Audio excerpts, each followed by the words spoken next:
10 guys এটা কি হলো? হেই গাইস, গুড মর্নিং সবাইকে আমার তরফ থেকে ঈদুল আধা মুবারক। মেহেন্দি পড়েছি, এখন বাজে 7:36। আমাদের এখানে ঈদের নামাজ হয়ে গেছে, বাট আমি এখনো গোসল করিনি কারণ আমি এই ঘুম থেকে উঠেছি। আর এই যে আমাদের ঘরের বৌমা, ও গোসল টোসল করে রেডি। দেখি একবার এদিকে তাকাও মেঠাও। ও হাজবেন্ডের কাছে সালামি লিবে বলে একদম রেডি, সকালে করে গোসল করে লিবে।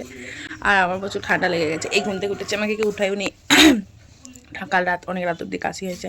চলো তোমাদেরকে দেখা যায় আমাদের বাড়ির সবাই কি করছে। আমি এরপর গোসল করবো, তারপর রেডি হবো। আমার আব্বারা নামাজ পড়ে চলে এসেছে, তোমাদেরকে দেখা। তো হ্যাঁ, আমি ঘুম থেকে ওঠার পর দেখছি কি নামাজ হয়ে গেছে, নামাজ পড়ে আব্বারা সব চলে এসেছে অ্যান্ড এখানে খাওয়া দাওয়া করছে। আজকে যেহেতু ঈদ, বাট ঈদের সেরকম ফিলিংস কিছু ছিল না। একটা সময় ছিল যখন ঈদ কথাটা শুনলে 1 মাস 2 মাস আগে থেকে মানে একটা আনন্দ হতো, মনের মধ্যে একটা অন্যরকম ফিলিংস কাজ করতো।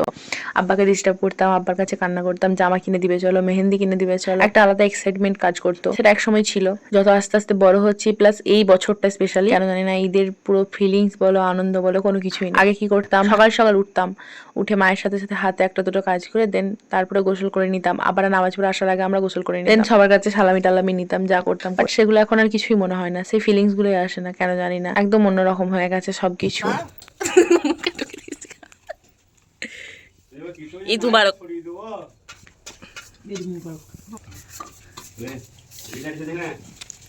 এখন বাজে 10:36 অ্যান্ড আমি খুব 2-3 ঘন্টা নাগাদ একটু ল্যাদ খেয়েছি। মনটা খুব খারাপ ছিল, রিজনটা তোমরা বুঝতেই পারছো, প্রিয় মানুষ বাইরে। তো যাই হোক, মনটা খুবই খারাপ ছিল, উঠিও নি, রেডিও হয়নি, কিছু ভালো লাগেনি, মানে কোনো কিছুই ভালো লাগেনি।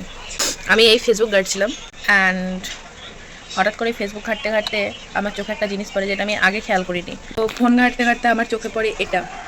ইয়েস, ফেসবুকে 15K ফলোয়ার্স কমপ্লিট হয়েছে জাস্ট এই, মানে আমি এই দেখছি, কখন হয়েছে আমি জানি না, বাট ঈদের দিনে মনটা খারাপ ছিল, কিন্তু এটা দেখে খুব ভালো লাগছে। তো থ্যাংক ইউ সো মাচ সবাইকে এত ভালোবাসা দেওয়ার জন্য, এইভাবে পাশে থাকার জন্য।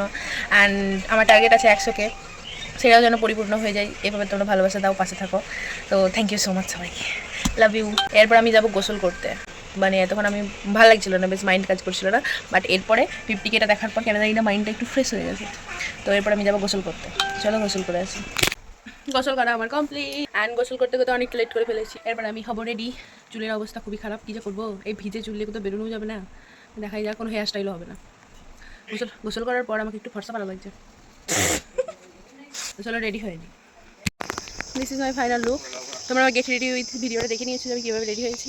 এরপর আমি যাবো একটু ঘুরতে অ্যান্ড চলো সবাইকে টাটা করে বেরিয়ে পড়ি। লাইট খেতে খেতে খুবই বোরিং লাগছিল, তাই তার কারণে ফেসবুক স্ক্রল করতে করতে হঠাৎ চোখে পড়লো যে আমার 50K ফলোয়ার্স কমপ্লিট হয়ে গেছে। ওটা দেখার পর একটু হলেও নিজের মনটা খুশি লাগছিল, কারণ আমি আমার স্বপ্নের দিকে এগোচ্ছি, এটা একদিকে খুব পজিটিভ একটা দিক। তারপরে মনে হলো কিনা একটু বেরোনো যেতেই পারে, কারণ এই দিনটা আমি আবার পরের বছর পাবো না বাঁচবো না মরবো কোনো তো ঠিক নেই, তো দিনটাকে স্পয়েল করতে দিলে চলবে না। তার জন্যই আমি একদম গোসল টোসল করে রেডি হয়ে মুড ফ্রেশ করে বেরিয়ে পড়ি। আমি আমার একটা ভাইজিকে নিয়ে আমার বেস্টির বাড়ি গেছিলাম, কারণ ও তো খুব একটা বেরোয় না সকালের দিকে। আমি ভাবলাম কি আমি ওর সাথে গিয়ে দেখা করে আসি। আমি আমার বেস্টির ঘরের কাছে চলে এসেছি, একটু হেঁটে যেতে হবে এখান থেকে। অ্যান্ড ওর জন্য দুটো চকলেট নিয়েছি, ওর জন্য কিছু চকলেট নিয়ে গেছিলাম। আর এখানে ওকে বলছিলাম যে গরমে কুলপি খা। হাই কর দাও, আমার ব্লগে তোমাকে লিলিছি। হ্যাঁ, আমাকে লিখি করবে? আমি ব্লগ করি। ব্লগ? হ্যাঁ, তার মানে ভিডিও করি, ভিডিও। আমাকে কি করে ভিডিও করে দেবে? হ্যাঁ, গান গাও একটা, সবাই ভাইরাল হয়ে যাচ্ছে গান গেয়ে, তুমি ভাইরাল হয়ে যাবে। আমি এসছি এখন আমার বেস্টিদের বাড়ি অ্যান্ড এই যে আমরা দুজনেই এসছি। ওই মেয়েটা একবারও আমার কাছে থাকে না, এলেও আমার জন্য খাবার আনতে গিয়েছিল। গাইস খাবার নিয়ে এসেছি, আমার জন্য খাবার নিয়ে এসেছে, চিকেন এসছে, সিমাই আছে, পায়েস আছে। আমি এখন এগুলো খাবো, তো খাওয়া দাওয়া করে নিই। চাচি পায়েসটা দারুণ করে, প্রত্যেকবারই আমি আসি, কিন্তু খুব হ্যাংলা, আমি প্রত্যেকবারই আসি দিয়েছে ভালো।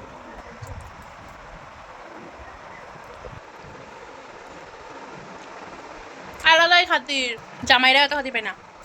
ওর কাছে অনেকক্ষণ ছিলাম, ওর মনটা খুব খারাপ হয়ে যায় আমার বাড়ি আসার সময়, ও ছাড়তে চাইছিল না, বলছে তুই আসিসই না, আমাদের দেখা হয় না। সত্যি সেরকম আমাদের আর দেখা হয় না, দিনের হয়তো 12 ঘন্টা আমরা একসাথে কাটিয়েছি, স্কুলে থাকতাম, বাট সেই দিনগুলো পেরিয়ে গেছে অনেকদিন আগে। এখন খুব কমই দেখা হয়, কিন্তু তবু একটা টানের ব্যাপার আছে, ওটা থেকে গেছে কোনো না কোনো জায়গায়। তো ওখান থেকে আমাদের কোনো প্ল্যান ছিল না, সাডেনলি প্ল্যান হয় যে আমি আমার ফুপুর বাড়ি যাবো, ওখান থেকে একটু। তো যেহেতু গাড়িটা ছিল, আমি বলছি যে চ তাহলে ফুপুর বাড়ি থেকে ঘুরে আসি। যাওয়া তো হয় না, ফুপু ফোন করেছিল, বলছে কি যে বিরিয়ানি করেছি আয় আমাদের বাড়ি আয়। তো ওকে নিয়ে হঠাৎ করে আমি ওখানেই চলে যাই, আর ওখানে গিয়ে আমার ফুপু বিরিয়ানি করেছিল, সেগুলোই খাওয়া দাওয়া করি। বেটির ঘরে বিরিয়ানি হইলো, আমরা খেলিছি, ক্লিপ নিতে ভুলে গেছি, ক্লিপটা নিতে ভুলে গেছি, পরে মনে পড়েছে আমার। তখন আমি ঘর যাচ্ছি, এই যে আমার ফুপুর ঘর মেন রোডের ধারে, বেশ খুব সুন্দর জায়গা। তো চলো আসছি, টাটা। এবারে ঘর যাবো, ঘর থেকে হয়ে আবার বিকালে ঘুরতে বেরবো। টাটা। তো হ্যাঁ, ঈদের দিনে দুপুরটা আমি ঠিক এইভাবে কাটিয়ে দিই, ওর বাড়ি ঘুরে ঘুরে খাওয়া দাওয়া করে। দেন বিকালের দিকে আমরা বাড়ি আসি ওই 3:30 নাগাদ। বাড়ি আসার পর আমার মাম্মা মামার সাথে কি পাকাগিরি করছিল। দোকানে ঝুলি দিবে, দোকানে ঝুলি দেবো এটা। হ্যাঁ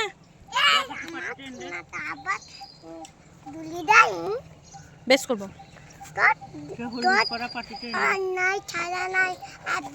না, আমি অন্যায় ছাড়া একবার নাই। বেশ করছি পাক্কা বুড়ি একদম, তোর অন্যায় ছাড়া কাজ নাই। এখন বাজে 3:25 আর আমি বাড়ি এলাম। এখানে ওখানে সফর ঘুরে ঘুরে এতক্ষণে বাড়ি আসছি। এভাবেই যাব, অনেক জায়গা ঘুরেছি আজকে। বান্ধবীর ঘর, ফুপুর ঘর, মুখগুলো কালো হয়ে গেছে।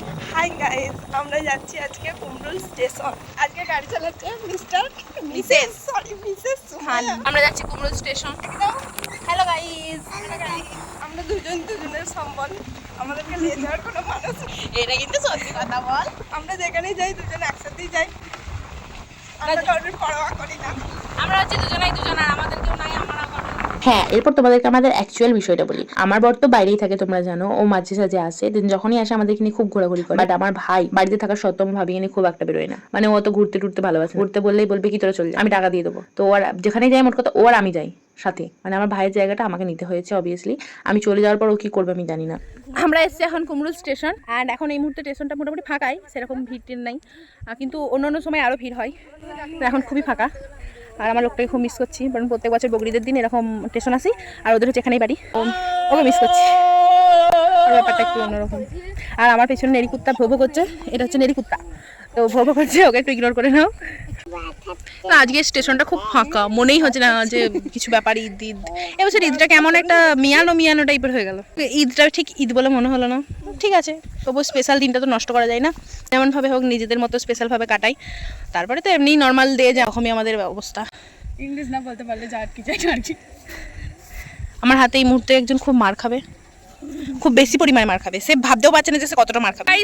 গাইস দুম করে একটা আমাদের এখানে ট্রেন চলে যাচ্ছে, কামড়পাড়া ট্রেন। আমি বুঝতে পারছি না, এই যে ট্রেনটা কিছুটা এরকম কেমন। এটা এটা এটা হচ্ছে ট্রেন গাইস। এটা কি হলো? আর বাকি অপশনগুলো কোথায় গেল? যাই হোক, একটা যাচ্ছিল, ওইটাই দেখালুম যে আমাদের এখানে এরকম যায়। হলো মা, মানে হচ্ছে বৃষ্টি নেমে গেছে, সবাই ওখানে চলে গেছে, আমি যাইনি। আমাকে বলছে কানে শুনতে পাই না, আমি হচ্ছে আই বলছি। আর তুমি আমার এইভাবে জামাটা ধরে ধরে যাবে তা বলে?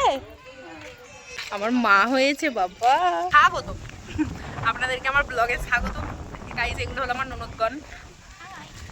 এত সুন্দরভাবে ঘুরছিলাম, উপভোগ করছিলাম। আস্তে আস্তে ভিড় বাড়ছিল, একদম পুরো মেলা তালার মতো লোক হয়েছিল। বাট হঠাৎ করে কেন জানি না আমাদের আনন্দটা মাটি করে দিল। আকাশে প্রচন্ড পরিমাণে মেঘ চলে আসছে, একদম কালো হয়ে। যেটা দেখে আমরা একটু ভয়ই ছিলাম, কারণ আমাদের কাছে বাচ্চারা ছিল, আমার ভাইজি ছিল, ওকে নিয়ে মোট কথা ভয় ছিল। আমরা ঠিক করি যে আমরা একটু অন্য সাইড দিয়ে যাবো, যেখানে দুটো ফটো ভিডিও ভালোভাবে তুলবো এই মেঘটা নিয়ে। আমি সেখানে যাই, সেই ডেস্টিনেশনে যাই। অ্যান্ড ওখানে একটা ঘর দিকে দাঁড়িয়েছিলাম, মোট কথা যেখানে বৃষ্টি নামে, তো আমার ভাইজি কিনে ওখানে দাঁড়ানো। দেন আমরা তারপরে একটু সন্ধ্যে যখনই হয়ে যায় 6:30 দিক করে আমরা ফিরি। কারণ ভাই কল করেছিল, ভাবি রাগ করেছিল, ভাবিকে নিয়ে বেরোয়নি।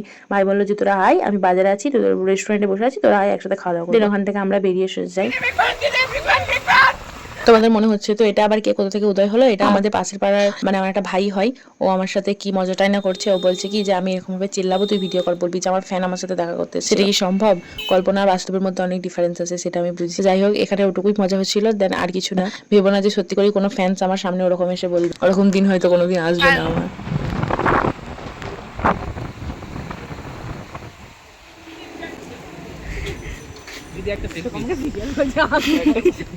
ও কতটা এন্টারটেনমেন্ট করতে পারে তোমরা দেখো। ও জাস্ট ভিডিওটা করবে বলে ওখান থেকে লাফিয়ে নেমে পড়লো বাইক থেকে। দেন এখানে এসছে আমার সাথে সেলফি তুলতে। যেন পুরো ভিডিওটা সবাই মনে করে কি সত্যি সত্যি আমার কোনো ফ্যান্স আমার সাথে সেলফি তুলতে এসছে। আদৌ এরকম কিছু না, পুরোটাই সাজানো, সেটা সবাই বুঝতে পারবে। তারপর আমি এখান থেকে সোজা চলে যাই বৈরাগী রেস্টুরেন্ট। যেয়ে দেখি যে ওরা হাদা গঙ্গারামের মতো বসে আছে, খাবার টাবার অর্ডার করে। সারাদিন বাদে তোমাকে আমার ব্লগে পাওয়া গেছে, তুমি কোথায় ছিলে?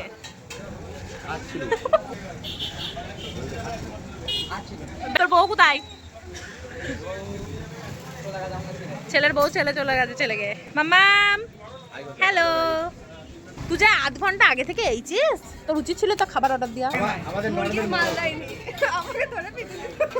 আমাদেরকে যা খুশি খেতে দাও। এখানে ব্যাপারটা হলো যে এই রেস্টুরেন্ট, সেখানে হচ্ছে আমার ভাই আজকে চিকেন দেয়নি, মানে যেহেতু আজকে বকরিদ, ভাই ভাবেছি কি যে রেস্টুরেন্ট আদৌ খুলবে না খুলবে না, সেভাবে ভাই আজকে মুরগির অর্ডার কম ছিল, তো সেই ক্ষেত্রে চিকেন যা ওরা বলেছিল অর্ডার দিয়েছিল সেটা দিতে পারে। তাই রেস্টুরেন্টের যে দাদা, সে বলেছে আজকে তোমাদের খাওয়া বন্ধ, রেস্টুরেন্ট থেকে তোমাদের কোনো কিছু খেতে দেওয়া হবে না। আর এখানে ভাই বসেই আছে আর বলছে কি যে আমাদেরকে যা খেতে দেবে আমরা তাই খাবো। দেন অনেকক্ষণ ওয়েট করার পর আমাদের সাথে মজা করি এক প্রকার, আমাদেরকে তারপরে চিকেন মোমো দিয়ে যায়। এন্ড সবাইকে বলছে কি যে ওদেরকে ভেজ মোমো দাও, ওরা চিকেন মোমো খাবে না এরকম করে বলছিল। চিকেন মোমো খেয়ে আমাদের পেট ভরেনি, তাই আমরা আবার মোগলাই অর্ডার করি। এই রেস্টুরেন্টে মোগলাইটা খুব সুন্দর হয়, যে যার জন্য ওটা খেতে ভালো লাগে। দেন তারপরে কিছুক্ষণ পর ভাই বলে যে আমি বাজারে থাকবো, তোরা বাড়ি চলে যা। তাই আমি আর ভাবিকে নিয়ে মামামকে নিয়ে বাড়ি চলে আসি। ঘোরাঘুরি কমপ্লিট, এরপর যাবো বাড়ি। আর আজকের মতো আমাদের ঈদ এখানে সমাপ্ত। ফাইনালি আমাদের সফর শেষ। ফাইনালি সারা দিন পর আমরা এতক্ষণে ঘরে এসেছি। তো আমাদের ঈদ ভ্রমণ এখানেই শেষ, মানে ঈদ পুরোপুরি কমপ্লিট। আমরা একটু শুয়ে পড়বো, প্রচন্ড ক্লান্ত শরীর আমাদের। এখন বাজে 7:43, আমরা এই জাস্ট বাড়ি ফিরছি সারা দিন ঘুরে ঘাড়ে। আর এর আবদার হয়েছে কোথায় একটা কি পোস্টার দেখেছি, সেটা দেখে বলছে ওটা আমি খাবো। ওটা আমরা কোথায় পাবো, তোকে খেতে দেবো। যাই হোক, ও এখন কান্না করছে। আর আমরা এখন চেঞ্জ করবো, যে একটু ঘুম হয়নি ভালো করে। চলো, অনেক ভিডিও করেছি, অনেক ফটো তুলেছি, ব্লগ বানিয়েছি, ডেলি ব্লগ বানিয়েছি। ব্লগটা আমি আপলোড করে দেবো, যেদিন দেখছো সেদিনই আমি ব্লগটা আপলোড করছি। তো আমি একটু লাইভ করাচ্ছি, জানি না কবে আপলোড করতে পারবো, চেষ্টা করবো। তো চলো, আগের রিলসগুলো যে দেখোনি তাড়াতাড়ি যে একটু দেখে চলে আসো, চেক আউট করে নাও, খুব সুন্দর সুন্দর ভিডিও বানাইছি। তো চলো, আজকের মতো টাটা। আর ঈদ কার কেমন কাটলো অবশ্যই জানিও। কোনো ঝামেলা টামেলা হচ্ছিল নাকি অবশ্যই জানি। আমাদের দিকে আপাতত কোনো ঝামেলা টামেলা হয়নি, খুব ভালোভাবেই গেছে। একটু ঘোরাঘুরি করা হয়েছে জাস্ট এটুকুই। তো চলো, আজকের মতো টাটা। ভিডিওটা ভালো লাগলে like comment share, channel subscribe করে দিও। আর যারা ফেসবুক থেকে দেখছো পেজটা ফলো করে দিও। বাই।